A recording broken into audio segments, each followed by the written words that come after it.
नमस्कार दर्शकों, आप देख रहे हैं न्यूज़ टुडे, जिसमें हर खबर है ज़रूरी और हर विश्लेषण है खास। बात करते हैं मुख्य सुर्खियों की। सोशल मीडिया कंपनी एक्स ने आईटी अधिनियम के उल्लंघन को लेकर केंद्र सरकार पर मुकदमा दायर किया। कृषि पर संसदीय स्थायी समिति ने मात्स्यिकी क्षेत्रक पर अपनी रिपोर्ट प्रस्तुत की। उर्वरक समिति ने पोषक तत्व सब्सिडी योजनाओं यानी एनबीएस के अपर्याप्त वित्त पोषण पर चिंता जताई। जॉर्ज 6 आइस शेल्फ से हिमखंड के अलग होने के बाद अंटार्कटिका में समृद्ध गहरे समुद्री पारिस्थितिकी तंत्र की खोज हुई। ट्रांसजेनिक चूहों के लिए फंडिंग पर अमेरिकी राष्ट्रपति के गलत बयान के बाद ट्रांसजेनिक चूहे सुर्खियों में आए। चले खबरों की चर्चा विस्तार से करते हैं और नजर डालते हैं आज की पहली मुख्य खबर पर। सोशल मीडिया कंपनी एक्स ने आईटी अधिनियम के उल्लंघन को लेकर केंद्र सरकार पर मुकदमा दायर किया। एक्स ने सोशल मीडिया पर कंटेंट को विनियमित करने और हटाने का आदेश देने के लिए केंद्र सरकार द्वारा आईटी अधिनियम की धारा 79(3)(b के उपयोग को चुनौती दी है। कंपनी ने तर्क दिया है कि सरकार द्वारा इस प्रावधान का दुरुपयोग आईटी अधिनियम के अन्य प्रावधानों जैसे धारा 69(a) के तहत उपलब्ध सुरक्षा उपायों को दरकिनार कर देता है। अब जरा समझते हैं कि आखिर ये मामला इतना महत्वपूर्ण क्यों है। इसके लिए सबसे पहले बात करते हैं सूचना प्रौद्योगिकी अधिनियम 2000 की उन धाराओं की जिनका इस मामले में जिक्र हुआ है। पहली है धारा 79। ये सोशल मीडिया प्लेटफॉर्म्स एवं ऑनलाइन सेवा प्रदाताओं जैसे मध्यवर्तियों को सेफ हार्बर संरक्षण प्रदान करती है। ये धारा उन्हें उनके प्लेटफॉर्म पर होस्ट की गई उपयोगकर्ता जनित कंटेंट के लिए उत्तरदायित्व से बचाती है। दूसरी है धारा 79(3)(b। यदि कोई मध्यवर्ती सरकारी अधिसूचना पर गैर कानूनी कंटेंट को ब्लॉक करने या हटाने में विफल रहता है तो सेफ हार्बर संरक्षण को हटा दिया जाता है। अब आते हैं धारा 69(a) पर। यह सरकार को केवल संविधान के अनुच्छेद 19(2) में दिए गए आधार पर ही कंटेंट को ब्लॉक करने के आदेश जारी करने की अनुमति देता है। यह अनुच्छेद अभिव्यक्ति की स्वतंत्रता पर उचित प्रतिबंध लगाता है। इस मामले का एक अहम कानूनी संदर्भ श्रेया सिंगल केस में सुप्रीम कोर्ट का ऐतिहासिक निर्णय भी है। इस फैसले में साफ कहा गया था कि कंटेंट को केवल धारा 69(a) के तहत प्रदान की गई प्रक्रियाओं या अदालत के आदेश के माध्यम से ही सेंसर किया जा सकता है। अब 2023 में भारतीय इलेक्ट्रॉनिक्स और सूचना प्रौद्योगिकी मंत्रालय यानी MEITY द्वारा जारी किए गए निर्देश भी जान लेते हैं। इसने सभी मंत्रालयों, राज्य सरकारों और पुलिस को निर्देश जारी किया था कि धारा 79(3)(b के तहत सूचनाओं को ब्लॉक करने संबंधी आदेश जारी किए जा सकते हैं। इतना ही नहीं, 2024 में MEITY ने एक सहयोग पोर्टल लॉन्च किया था। इस पर उपर्युक्त प्राधिकारी सूचनाओं को ब्लॉक करने संबंधी आदेश जारी और अपलोड कर सकते हैं। अब एक्स द्वारा उठाए गए मुद्दे भी जान लेते हैं।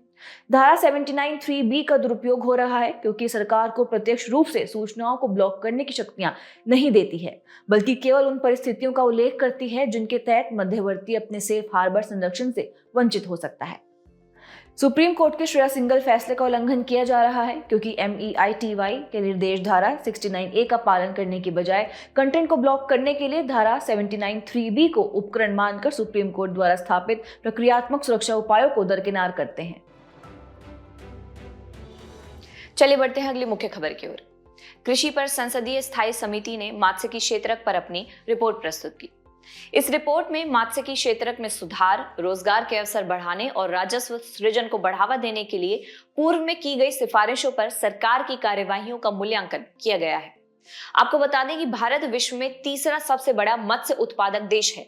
विश्व में मत्स्य उत्पादन में भारत लगभग 8% का योगदान देता है। पिछले कुछ वर्षों में कृषि सकल मूल्य वर्धन यानी GVA में मात्स्यिकी क्षेत्र का योगदान 4% से बढ़कर 6.72% से अधिक हो गया है। चलिए सबसे पहले रिपोर्ट के मुख्य बिंदुओं पर एक नजर डाल लेते हैं। इसके अंतर्गत कुछ मुद्दे रेखांकित किए गए हैं तथा उनके लिए कुछ सिफारिशें भी की गई हैं, जैसे मात्स्यिकी पर अलग शोध संस्थान का अभाव। मात्स्यिकी क्षेत्र पर अनुसंधान भी भारतीय कृषि अनुसंधान परिषद यानी ICAR के अंतर्गत आता है। इससे इस क्षेत्र पर विशेष ध्यान नहीं दिया जाता है। इसके लिए की गई सिफारिशों के अंतर्गत भारतीय मात्स्यिकी और जलीय कृषि अनुसंधान परिषद यानी Indian council for fishery and aquaculture research यानी ICFAR की स्थापना की जानी चाहिए। दूसरा मुद्दा है छोटी मछलियों यानी जुवेनाइल फिश के पकड़ने पर नियंत्रण।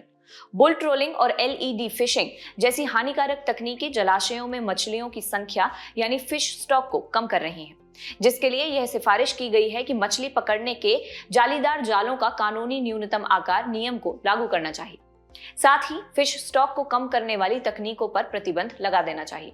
मछुआरों के लिए ब्याज मुक्त ऋण भी एक मुद्दा है, जिसके अंतर्गत केवल कुछ राज्यों में किसान क्रेडिट कार्ड यानी केसीसी पर 4% अतिरिक्त ब्याज सब्सिडी दी जाती है। इसके लिए कहा गया है कि किसान क्रेडिट कार्ड से ब्याज मुक्त ऋण को राष्ट्रीय स्तर पर लागू करना चाहिए। इनके अलावा मछली पकड़ने के बाद नुकसान और अवसंरचना के तहत मछलियों के भंडारण और प्रसंस्करण के लिए सुविधाओं की कमी है। इससे पकड़ी गई लगभग 20 से 25% मछलियां बाजार तक नहीं पहुंच पाती हैं।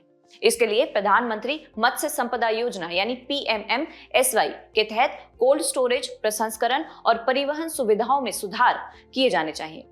श्रिम्प यानी झींगा ब्रूड स्टॉक में आत्मनिर्भरता की बात करें तो भारत अभी भी वन्यमयी झींगा ब्रूड स्टॉक के आयात पर निर्भर है और इसके लिए ICAR के माध्यम से देश में ही ब्रूड स्टॉक के विकास को तेज करना चाहिए। आपको बता दें कि बांध के गेट खुलने और भारी बारिश के कारण फिश स्टॉक बह जाते हैं, जिसके लिए प्रधानमंत्री फसल बीमा योजना यानी PMFBY के तर्ज पर बांध के आसपास के मछुआरों के लिए बीमा योजना शुरू की जानी चाहिए।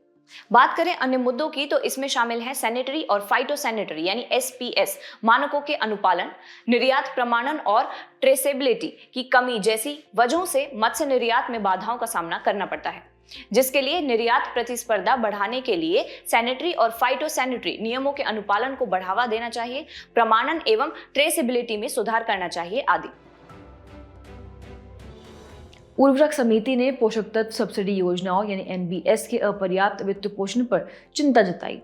समिति के अनुसार उर्वरक विभाग ने 2025-26 में अपनी विविध योजनाओं के लिए लगभग 1.84 लाख करोड़ रुपए की मांग की थी, परंतु इसके बावजूद वित्त मंत्रालय ने इस आवंटन में लगभग 7% की कटौती की।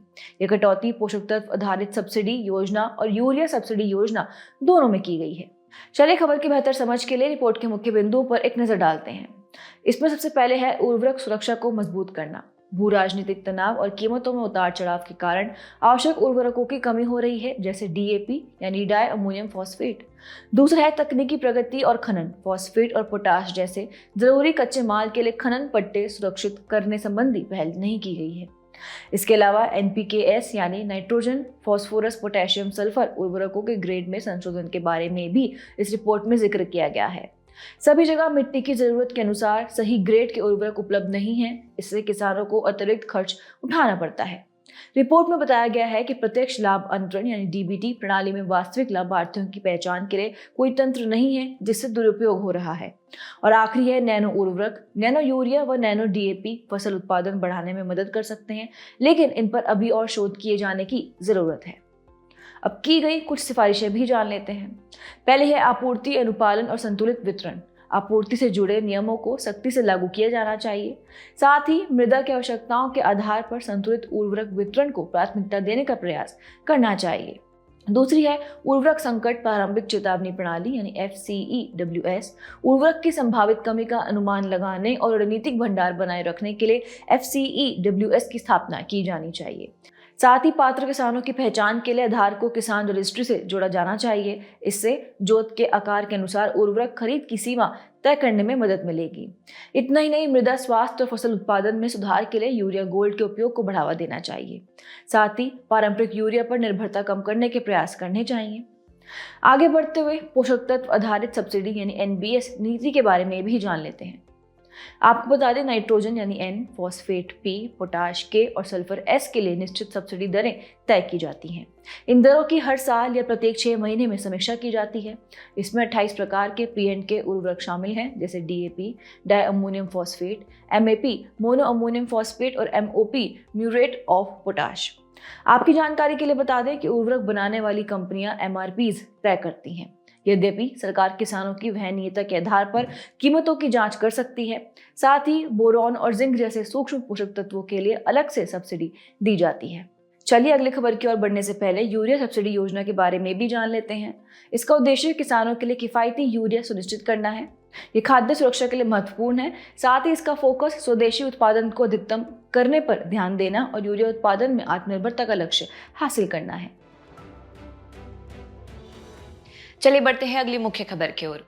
जॉर्ज 6 आइस शेल्फ से हिमखंड के अलग होने के बाद अंटार्कटिका में समृद्ध गहरे समुद्री पारिस्थितिकी तंत्र की खोज हुई। यह खोज चैलेंजर 150 पहल के तहत की गई है।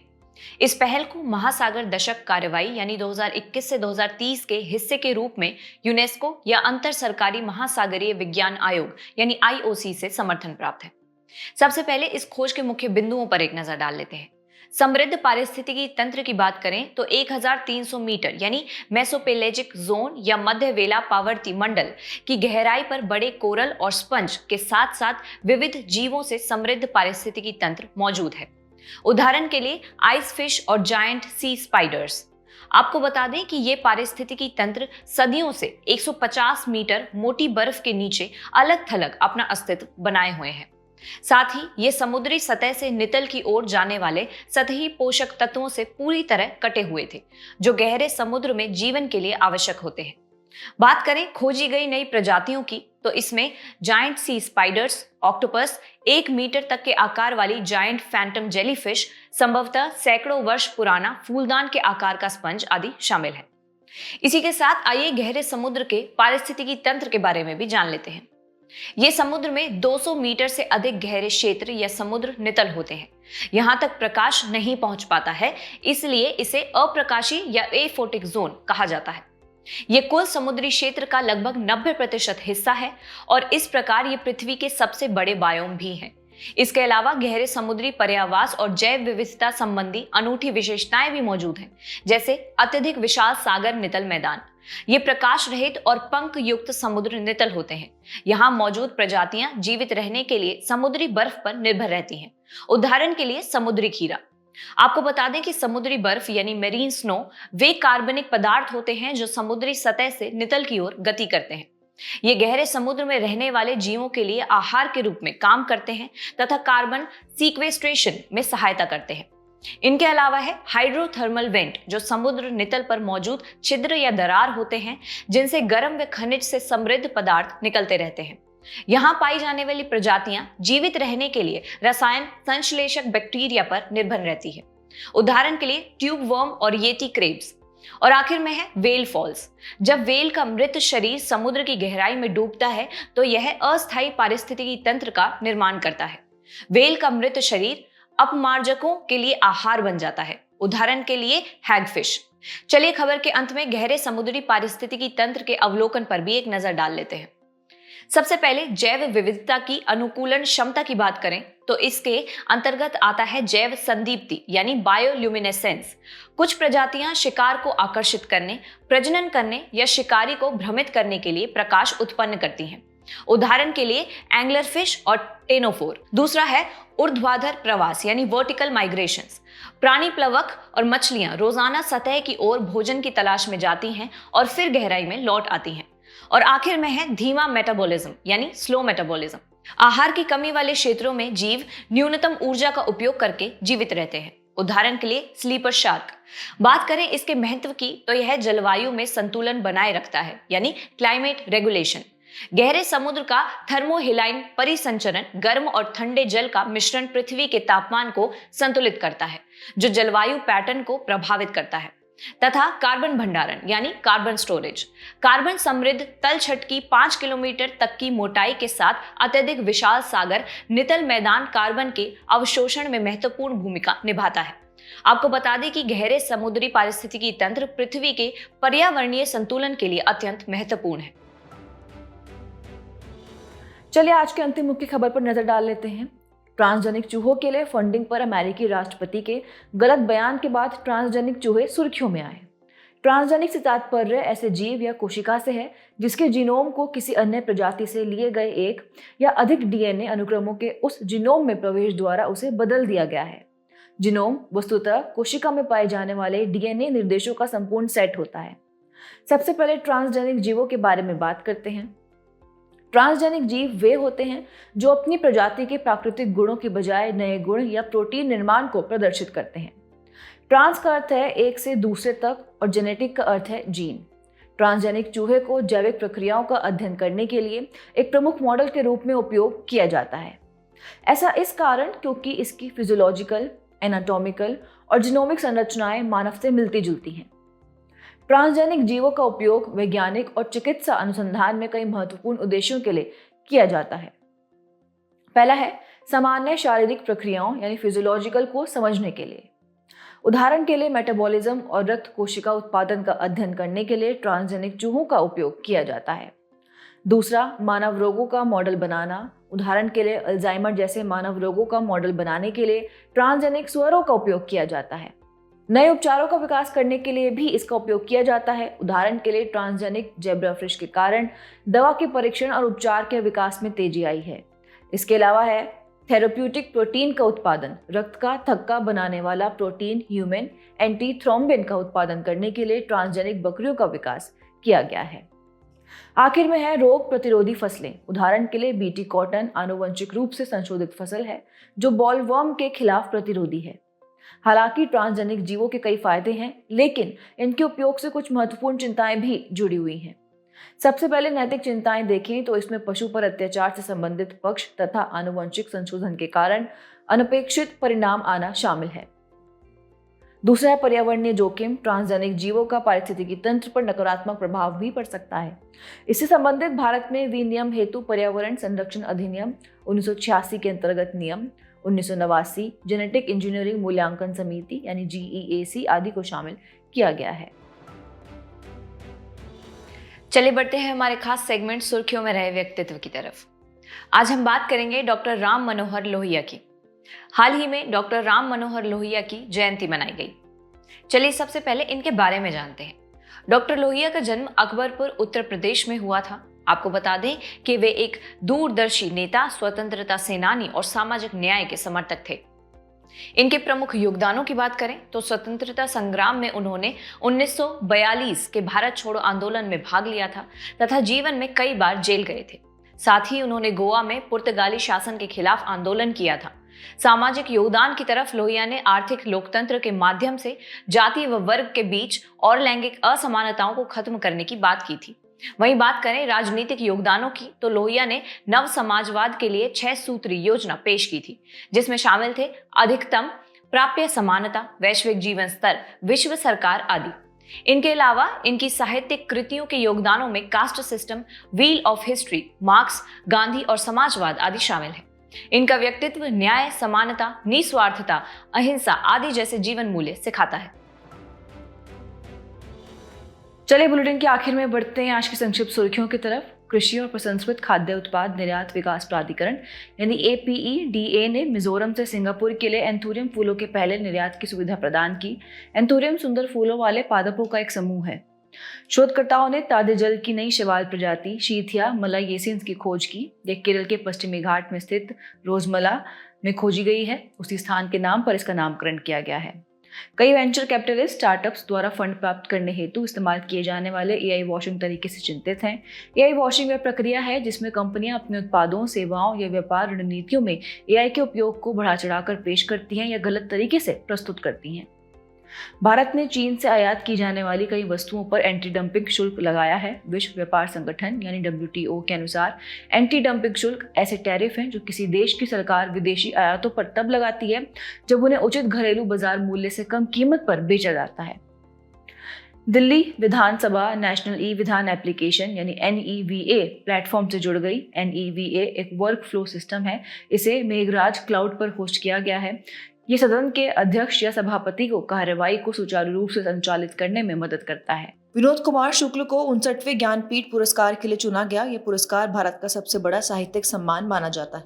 संपूर्ण देश ने शहीद दिवस पर भगत सिंह, राजगुरु और सुखदेव को श्रद्धांजलि अर्पित की। 23 मार्च को शहीद दिवस के रूप में मनाया जाता है। यह दिन 1931 में ब्रिटिश पुलिस अधिकारी जॉन सॉन्डर्स की हत्या के आरोप में भगत सिंह, राजगुरु और सुखदेव को फांसी दिए जाने की स्मृति में मनाया जाता है। वैज्ञानिकों ने बर्केलोसिन नामक पहला ऑर्गेनोमेटेलिक अणु खोजा है। इसमें भारी तत्व बर्केलियम मौजूद है।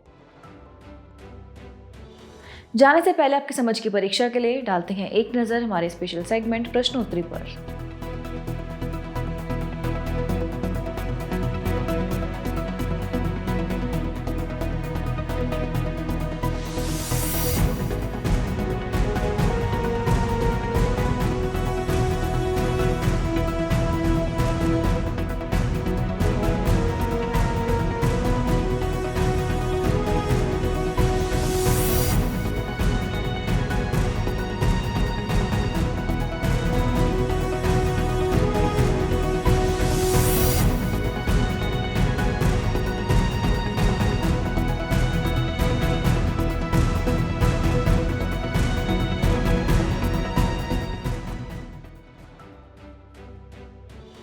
हमसे जुड़ने के लिए आपका धन्यवाद। उम्मीद है न्यूज़ टुडे का यह बुलेटिन आपको पसंद आया होगा। न्यूज़ टुडे की PDF को डाउनलोड करने के लिए और आज के क्विज के उत्तर के लिए डिस्क्रिप्शन में दिए गए लिंक्स पर क्लिक कीजिए।